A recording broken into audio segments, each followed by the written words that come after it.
Right now at 6, Oregon's contentious voter-approved gun law ruled constitutional. So what's next in the fight over Measure 114? We intend to appeal this decision. The Supreme Court may or may not take the case. And fire erupts in a North Portland apartment complex. Now a resident is under arrest. Information based on the interactions with PPB as well as our investigations unit to take an individual into custody. Plus, our first look at the evidence that helped send an Oregon man who kidnapped and held women in a homemade cell to prison for life.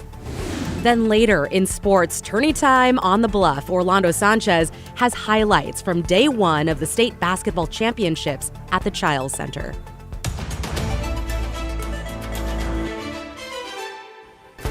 Good evening. We begin at 6 with an Oregon appeals court ruling that the state's contentious gun law is constitutional. Thanks for joining us. I'm David Molko. And I'm Christine Pedawanich. Voters narrowly passed Measure 114 back in 2022, but litigation has gone back and forth for years, and it doesn't seem to be over just yet. Our Celine Stevens is live in Northeast Portland now with the very latest. Celine. David, Christine, right. It's not over yet, but that didn't stop the feeling of accomplishment for many. I'm at Augustana Lutheran Church, where advocates of Measure 114 gathered for a celebratory press conference today in honor of this big decision. But that doesn't mean this law is in effect just yet, or this whole ordeal is over, especially given that the lead attorney in the case opposing Measure 114 says there are plans to appeal this decision. We've been waiting 825 days since it became law to get it to be part of the Oregon law, to make Oregonians safer. Wednesday, Measure 114 was ruled as constitutional by the Oregon Court of Appeals, which could allow the law to finally take effect. The measure is intended to tighten gun laws, requiring a permit to purchase a firearm, completion of a background check before the transfer of the gun, and it puts limits on magazine capacity to 10 or fewer rounds. Rights are in and of themselves inalienable, and you do not have to seek permission from the government prior to exercising a right. That's Tony Aiello Jr., the lead counsel on the case to block 114 after it was narrowly passed in 2022. He and gun advocates say it will criminalize gun owners. This is akin to saying that you need a permit to exercise your religion in your home, or to speak freely in your home, or to perform any of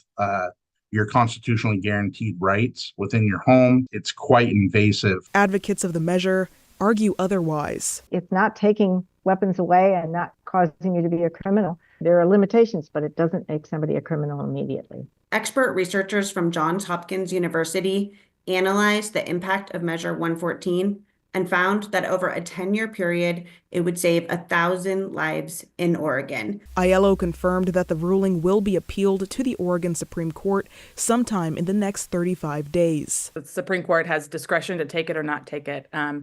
If the court takes the case, that will certainly leave the injunction in place until the Supreme Court makes its decision. If they don't take it, the appeals court decision will stand and the injunction would likely get vacated. Oregon has a strong tradition of firearm ownership that we respect. 50% of Oregon households own firearms. And this bill does nothing to stop responsible firearm owners from purchasing firearms. There's still likely a few more months until we know what path the case will take, as there are 35 days for the decision to be appealed, and then after that, the Oregon Supreme Court will also take time to decide what they will do next as well. Back to you. More to come, and we will keep tabs on it. Thank you, Celine. Developing in North Portland, a person has been arrested for arson, accused of setting his own apartment building on fire and displacing several neighbors. Let's bring in John Adams live outside that complex in the St. John's neighborhood. So, John, what else do we know about this suspect? Well, David and Christine, we know they're facing 2 counts of arson and a handful of other charges. A Portland Fire and Rescue spokesperson told me it appeared that individual was dealing with a mental health crisis at the time. Residents at the Bridgeview apartment complex in St. John's were forced to evacuate early Wednesday morning. Portland Fire tells us that a person living on the 2nd floor set fire to the building. We arrived to have PPB already on scene. They had responded to an individual who was unfortunately having a mental crisis. And in their interactions with him, the individual set fire to their apartment. Rick Graves with Portland Fire and Rescue told us smoke and flames were visible when they arrived on scene just after 6 a.m. We were able to get water on that fire pretty quickly and get people to the roof, cutting holes. Crews were able to put the fire out in under 20 minutes. All residents were evacuated safely. Investigators, with the help of a trained canine, were able to determine the fire was started by some kind of accelerant.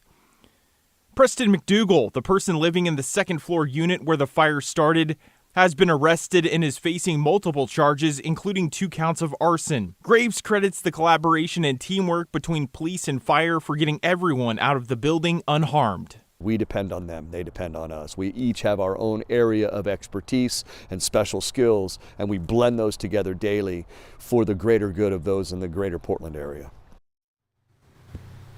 Only one other resident in this apartment complex will be temporarily displaced. They were living in the unit underneath the one McDougal was living in, and their apartment sustained water damage due to fire crews putting water on the fire to put it out. David and Christine, back to you. John Adams reporting live from North Portland's St. John's neighborhood. Thank you, John. In your headlines, an arson investigation is also underway in Vancouver after someone started a fire in a porta potty outside of a church. This was around 4 Monday morning at the Cascade Park Baptist Church. Flames spread to a shed on the property and caused some $15,000 in damage. Church staff say they suspect a man who is homeless and who they know started that fire. They are not looking to press charges. I'm really hoping that at some point we can find him, get him the help he needs, and make sure this doesn't happen again. Meanwhile, police say they're investigating this as an arson and are actively looking for the suspect. In Forest Grove, a fire tore through an apartment building overnight, displacing nearly a dozen people. It was reported just before 9 at the Eagle Creek apartment complex on Pacific Avenue. Officials say 4 of the building's 8 units were engulfed by the time firefighters got there.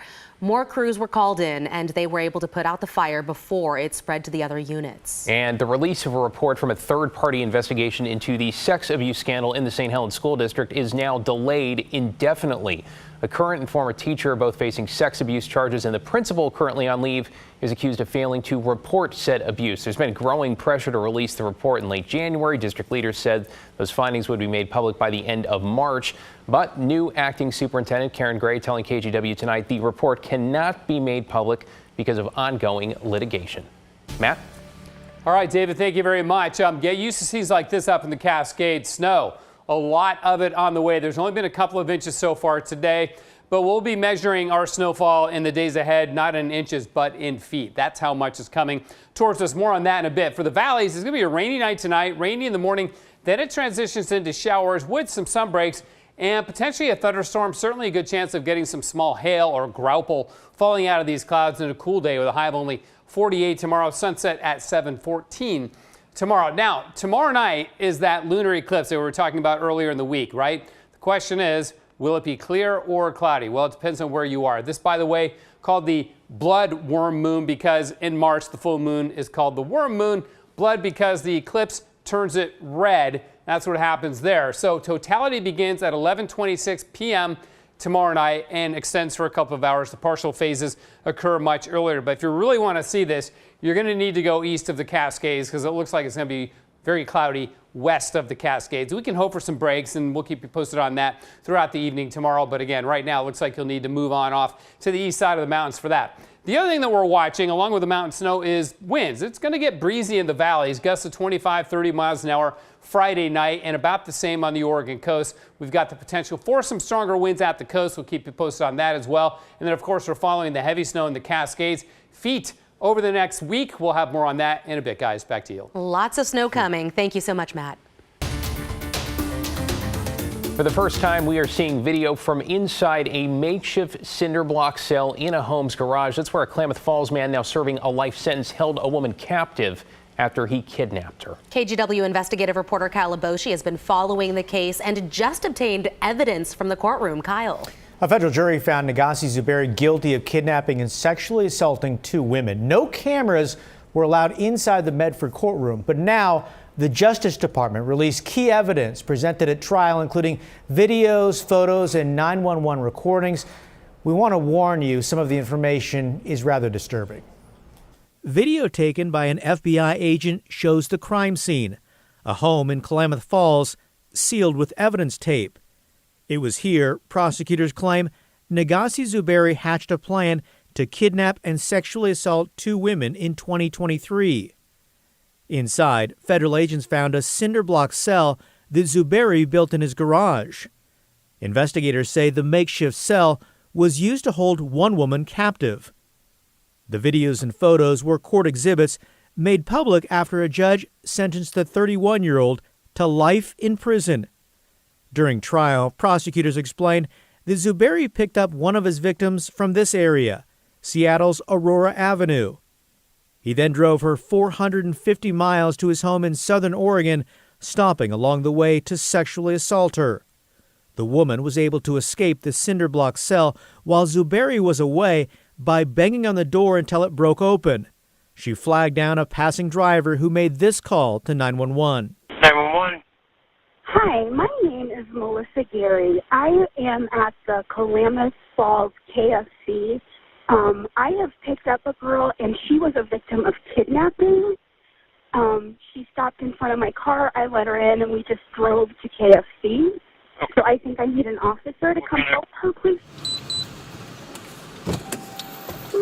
Dashcam video shows police responding to a parking lot after officers located Zuberi in Reno, Nevada.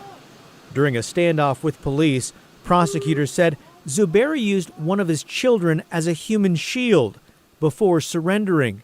The child's face was censored in court exhibits for privacy.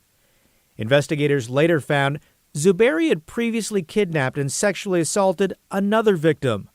That woman, who Zuberi met in a bar in Klamath Falls, told police she'd seen a stack of cinder blocks in his garage, which prosecutors say was later used to build that makeshift cell.